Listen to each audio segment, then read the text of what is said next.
The Philippine Sea, 0148 hours local time, 420 nautical miles east of the Philippine archipelago, in water that plunges to 5,800 meters beneath the surface and stretches in every direction, to horizons so distant they exist only as a theoretical concept. The USS Rafael Peralta is alone, not tactically alone.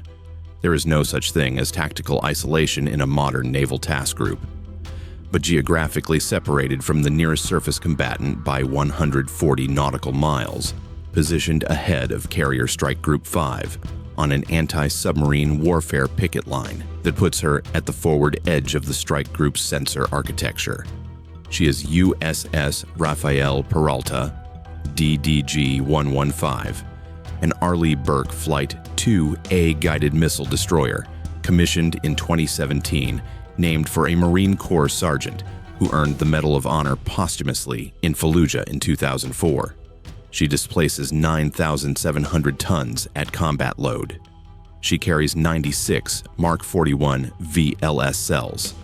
Her AN/S PY-6 V-1 air and missile defense radar, the most capable shipboard radar system the United States has ever deployed, a system that generates 35 times the sensitivity of the legacy SPY-1D it replaces, is painting the airspace in every direction to a range of 550 nautical miles. Nothing in that airspace is a surprise. Nothing in this ocean is ungoverned. 380 nautical miles to the northwest, the People's Liberation Army Navy surface group built around the Type 055 Renhai class cruiser Nanchang, CVL escort, 2 Type 052 D Luyang 3 class destroyers, and 2 Type 054A frigates, has been operating in the Philippine Sea for 72 hours, conducting what Beijing describes as routine maritime exercises in international waters. The Nanchang is China's most capable surface combatant, and she carries in her 112 vertical launch cells, a weapon that the plan has spent 8 years and a sum of money that Western analysts estimate in the low billions of US dollars developing, testing, and quietly deploying. That weapon is the YJ-21, the Ying-G-21, Eagle Strike 21, anti-ship ballistic missile with hypersonic glide vehicle terminal phase. NATO has no designation for it yet because it has never been fired in anger, only in tests over the South China Sea in internal ranges, where the performance parameters were carefully controlled and the results carefully managed before being selectively disclosed through Chinese state media and planned promotional materials. What is known, from a combination of overhead imagery of the test events, signals intelligence collection during flight tests, and the physics of the disclosed trajectory parameters, is the following. The YJ-21 is launched from a standard VLS cell in a canister configuration, achieves a ballistic apogee of approximately 40 to 60 kilometers, releases a hypersonic glide vehicle in the terminal phase that maneuvers toward its target at velocities between Mach 6 and Mach 10, while executing lateral evasion maneuvers designed to defeat intercept solutions, and carries a warhead assessed at approximately 500 kilograms, sufficient to achieve a mission kill against a destroyer-class vessel with a single penetrating hit. The Chinese defense press has called it a carrier killer. The plan's own publications have been somewhat more restrained, describing it as a sea denial asset designed to hold high-value U.S. Navy surface combatants at risk beyond their organic defensive perimeters. The distinction is not entirely meaningful.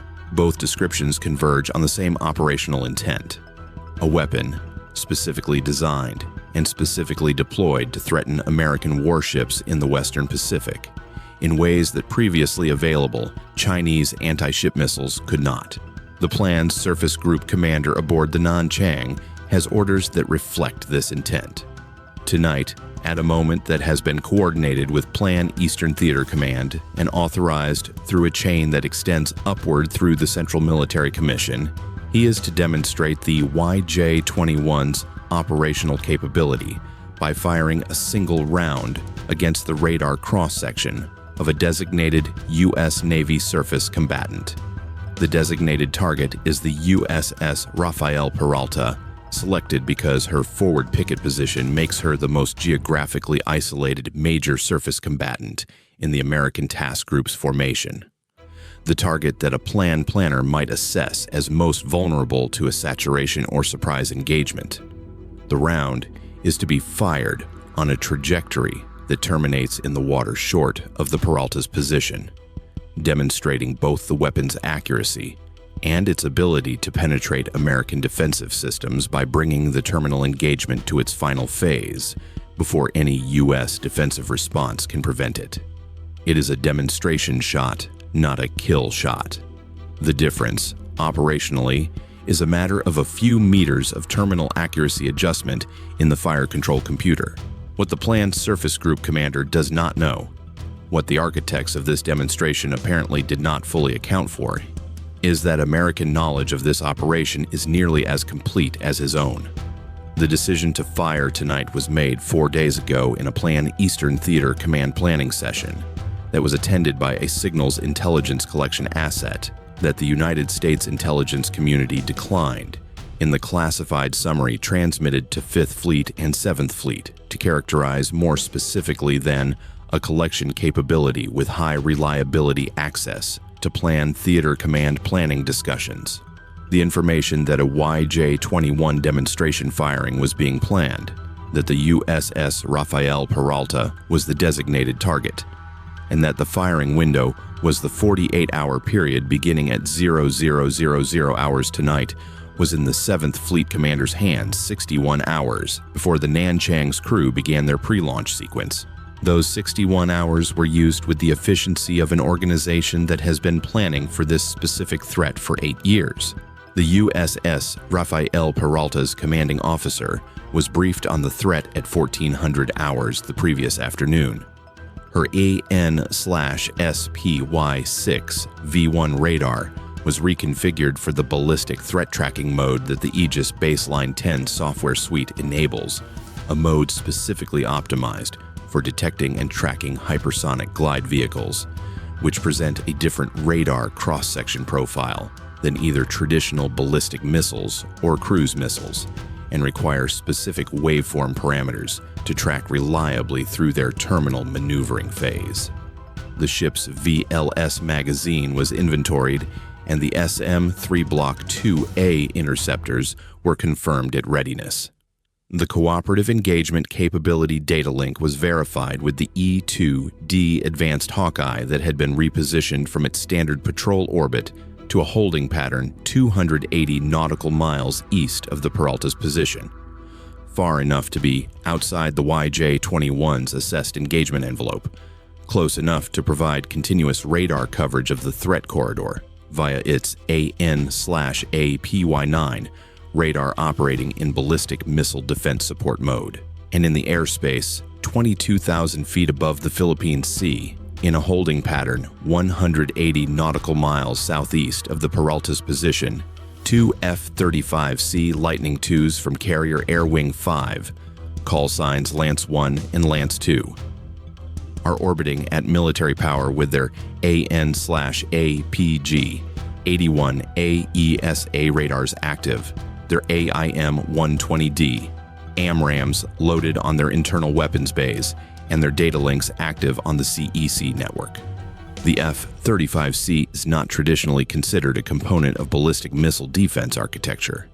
Tonight, it is.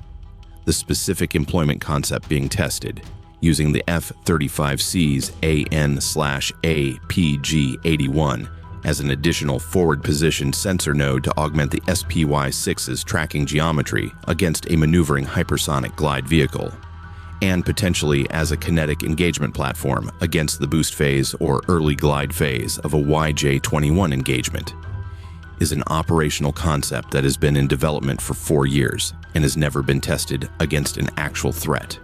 Tonight it will be. At 0148 hours, the space-based infrared system detects the YJ-21's launch from the Nanchang's VLS at the moment of motor ignition.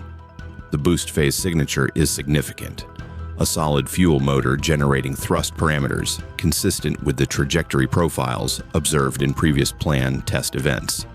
The SBIRS alert reaches the Rafael Peralta's CIC via the S2 BMC architecture in 2.3 seconds. The AN/SPY6V1 acquires the boost phase track 4 seconds after SBIRS alert, its ballistic threat tracking waveform already active and optimized for exactly this signature. The E2D's APY9 acquires the contact 11 seconds after the SPY6, its approach geometry giving it a slightly different radar aspect angle that will prove valuable for the mid-course tracking solution. Lance 1, 180 nautical miles southeast, receives the contact data via Link 16. At the same moment, the Peralta's CIC displays it. The F-35C's AN/APG-81 slews to the calculated contact bearing and begins its own track at 01:48 hours and 19 seconds. The pilot, a commander with 2,200 F-35C flight hours and a background in electronic warfare that has given him a specific understanding of what the APG-81 can and cannot do against a hypersonic target, configures his radar for the maximum update rate available in the current mode, and begins transmitting track data to the CEC network. The track data from 3 geographically separated sensor nodes, SPY6, APY9, and APG-81, is fused in the CEC processing architecture into a single composite track solution that is geometrically superior to any single sensor solution. The composite track's accuracy in position and velocity is sufficient to support an SM-3 Block IIA intercept solution that accounts for the YJ-21 glide vehicle's projected maneuvering envelope. The YJ-21's hypersonic glide vehicle separates from its boost stage at 01:49 hours and 44 seconds at an altitude of 52 kilometers and a velocity of approximately Mach 8.3. The glide vehicle initiates its first lateral maneuver at 01:50 hours and 12 seconds.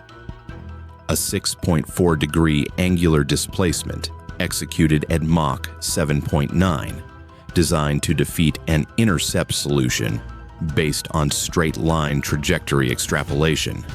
The CEC composite track updates within 0.4 seconds of the maneuver initiation, generating a revised intercept prediction that accounts for the new velocity vector. The SM-3 Block IIA fire control solution is updated simultaneously. The TAO aboard the Peralta authorized engagement at 01:49 hours and 58 seconds. 14 seconds after glide vehicle separation, 6 seconds before the first lateral maneuver. The SM-3 Block IIA launches from the Peralta's forward VLS at 01:50 hours and 07 seconds.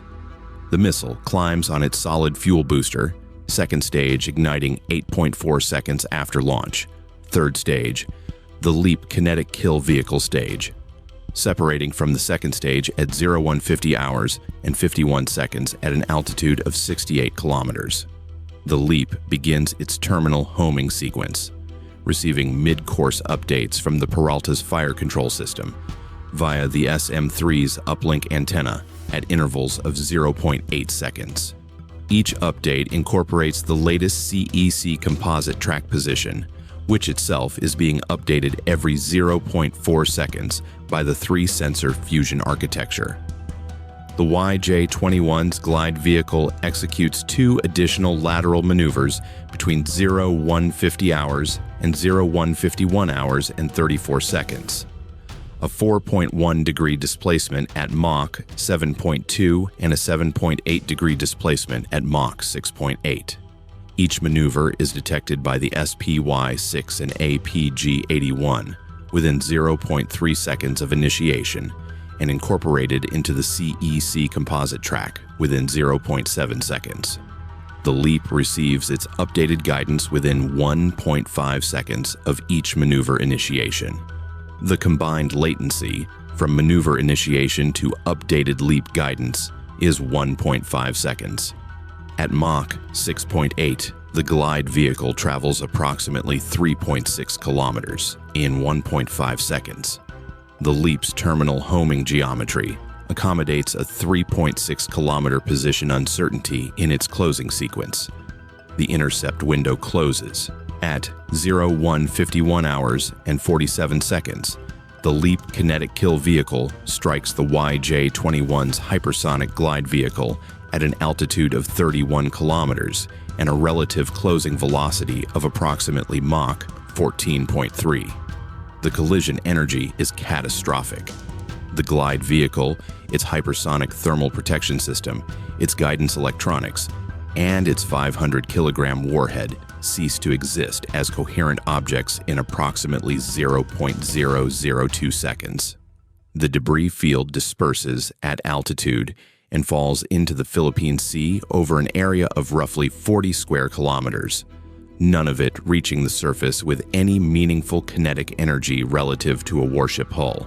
On the Peralta's AN/SPY6 display, the track icon labeled Hostile 01 blinks out at 01:51 hours and 47 seconds.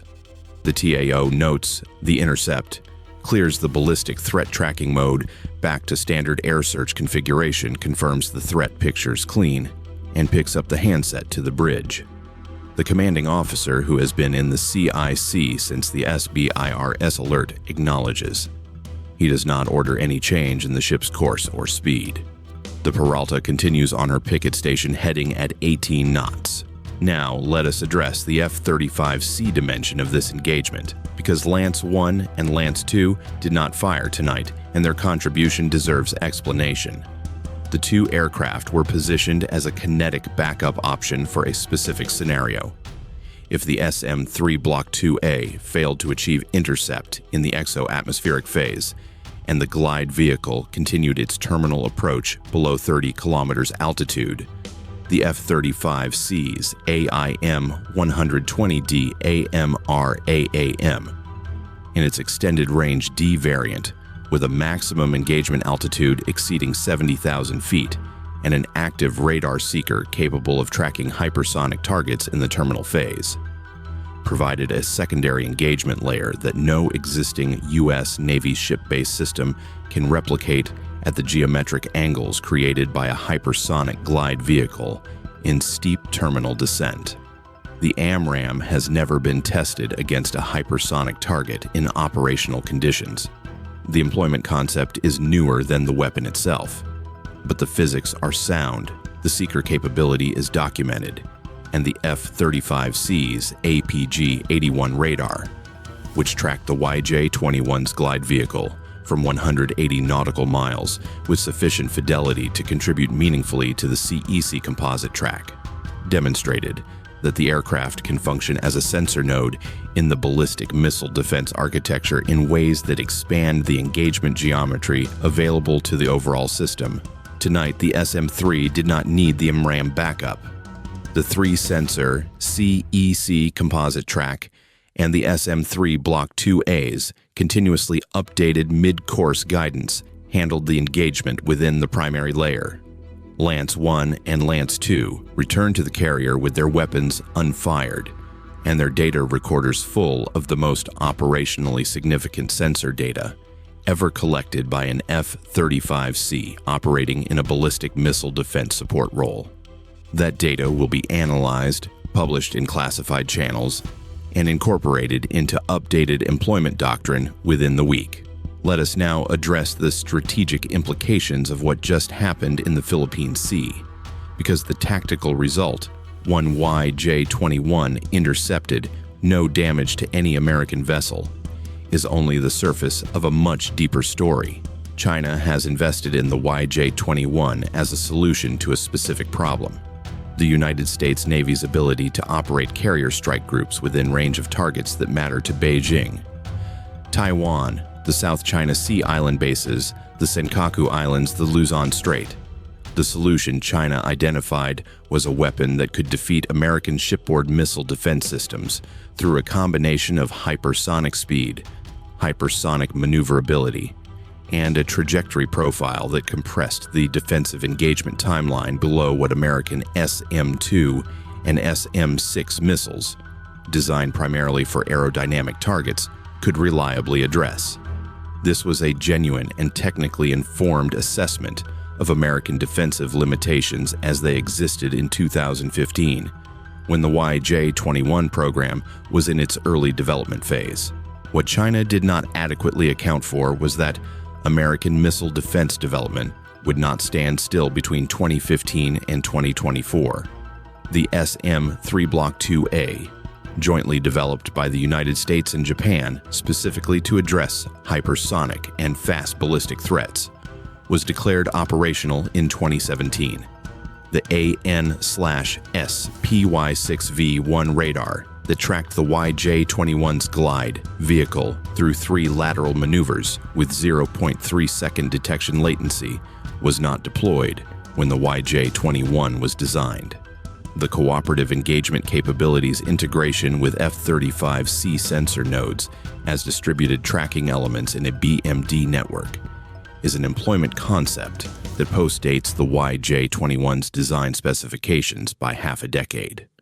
The ballistic missile defense software in the Aegis Baseline 10 suite that ran the Peralta's engagement tonight was written to address the specific tracking challenge that a maneuvering hypersonic glide vehicle presents.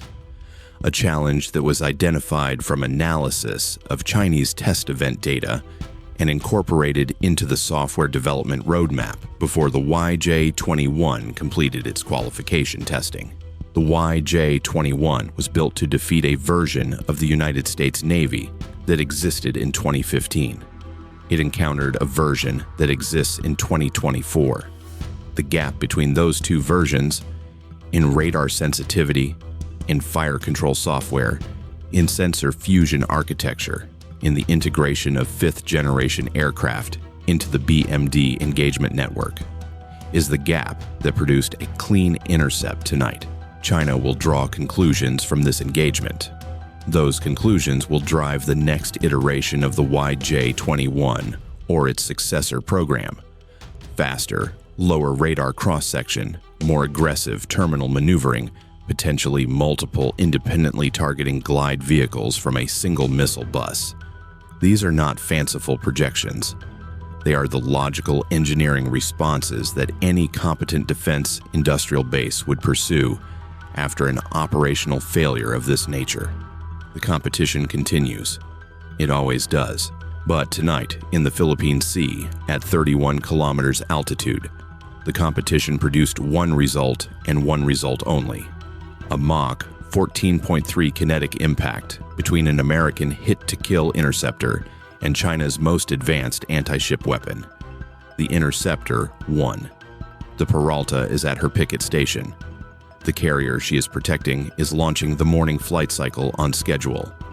And somewhere in a CIC that no one outside the plan will ever visit, a surface group commander is composing a message to Eastern Theater Command that explains why the demonstration shot intended to prove that American destroyers are vulnerable to the YJ-21 instead prove the opposite. The Philippine Sea is deep and wide and has been an American operational environment since 1944. The USS Rafael Peralta is still at her station. The YJ-21 is at the bottom of it. Some lessons write themselves. Bye for now.